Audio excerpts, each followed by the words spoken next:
We're in an era of change. People are demanding it. Investors are demanding it. Regulators are demanding it. There's been a 74% increase in searches for sustainable products over the last 5 years. These investors are increasingly factoring in ESG criteria into their investment decisions. The EU has introduced the world's first ever mandatory ESG disclosure rules for companies.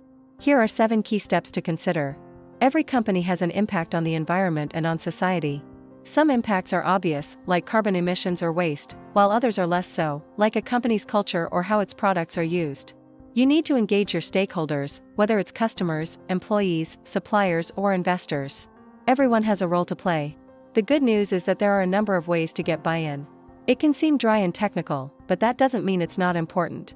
That's why it's important to tell your story, to explain why sustainability matters to you and what you're doing to make a difference. That's why it's important to keep innovating and to never be satisfied with the status quo. The good news is that companies that embrace sustainability are better positioned for success.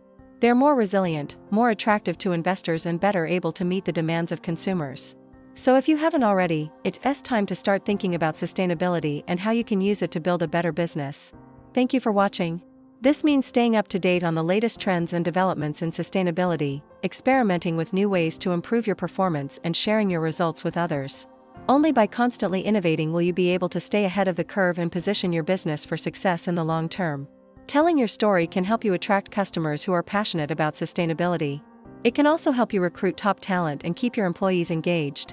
You can share your goals and progress with your stakeholders. You can ask for their feedback and suggestions. And you can recognize and reward those who are helping you make the most of this transition. But perhaps most importantly, you need to listen to your stakeholders and take their concerns seriously. Only then will they be willing to work with you to achieve your sustainability goals. The first step is to map out your impacts so you can understand where you're having the biggest effect.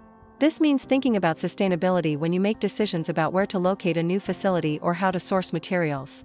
It also means regularly reviewing your progress and making adjustments as needed. The key is to make sustainability everyone's responsibility.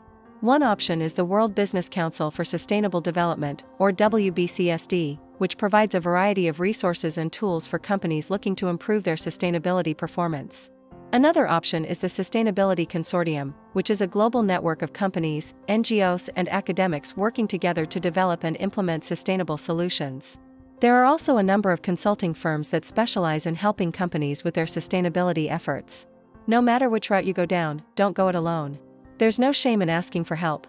There are a number of tools and frameworks available to help you do this. One popular option is the Sustainability Accounting Standards Board, or SASB, which provides a framework for companies to report on the most important environmental and social issues related to their industry. Another option is the Global Reporting Initiative, or GRI, which offers a comprehensive set of guidelines for sustainability reporting. But ultimately, the best tool is the one that works for your business. While the SEC is working on ways to make U.S. companies disclose their ESG data, we're also seeing a wave of climate lawsuits against companies. What do you want to improve and by when? Remember, the goal is not to be perfect. The goal is to make progress. Your goals should be specific, measurable, achievable, relevant, and time-bound.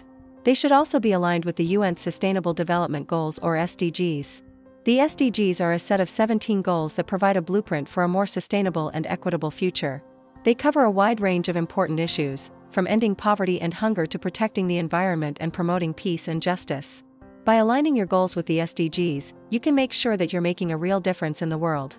Shell, for example, was ordered by a court in the Netherlands to cut emissions by 45%.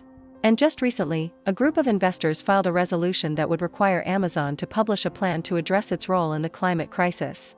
So the writing is on the wall. Consumers, investors, and regulators are all pushing for more transparency and accountability when it comes to sustainability. ESG stands for environmental, social, and governance factors, and it's essentially a framework for measuring a company's impact on the world around it. This includes things like carbon emissions, diversity and inclusion, human rights, and even how a company is governed. And according to Bloomberg, sustainable investments have grown to $35 trillion and counting. That's more than double the amount of money invested in fossil fuels. And while this trend has been building for a few years, the Russia-Ukraine conflict has served as an inflection point. It's made investors realize that they need to be more diversified and less dependent on fossil fuels. BlackRock, the world's largest asset manager, has gone as far as calling the energy transition a historic reallocation of capital.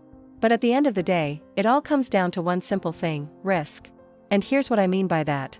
A company that isn't thinking about sustainability is exposed to risks from both the physical impacts of climate change as well as the transition to a low-carbon economy. For example, rising sea levels could damage a company's supply chain or operations. Extreme weather events could disrupt production, or worse yet, a shift in government policy could render a company's products obsolete overnight. But companies that are taking steps to reduce their impact and integrate ESG factors into their business models are better positioned to weather these storms. They're seen as more resilient and less risky. And as a result, they're more attractive to investors. And if your brand doesn't stand for something that consumers believe in, they simply won't buy from you. Gen Z and millennials are leading the charge. They want to know where your materials come from, how your products are made, and what your impact is on the world. In fact, 60% of Gen Z would rather spend more on sustainable products. And the question is, how do we build a business model that is not only resilient but also thrives in this new world? So let me start with why sustainability matters now more than ever. The first reason why sustainability matters is because consumer demand for brands that behave ethically is exploding. The second reason is investors. Today, there are more than 800 investors who have committed to net zero, including some of the largest asset managers in the world. The third reason is regulators. Governments around the world are introducing new regulations to try and force companies to behave more sustainably. So now that we've established why sustainability matters, let's talk about how you can use it to build a better business. Step number 1. Map your impacts. You can't improve what you can't measure. Step number 2. Set ambitious goals. Once you've mapped out your impacts, it's time to set some ambitious goals. Step number 3. Engage your stakeholders. Sustainability isn't something that you can tackle alone. Step number 4. Embed sustainability into strategy. Sustainability isn't a one-off project. It needs to be embedded into your strategy. Step number 5. Tell your story. Sustainability isn't something that people naturally gravitate towards. Step number 6. Don't go it alone. There are a number of organizations that can help you on your sustainability journey. Step number 7. Keep innovating. Sustainability isn't a static issue. It's constantly evolving. In conclusion, sustainability is no longer the question of whether we should do it. It's a question of how we can do it better and faster.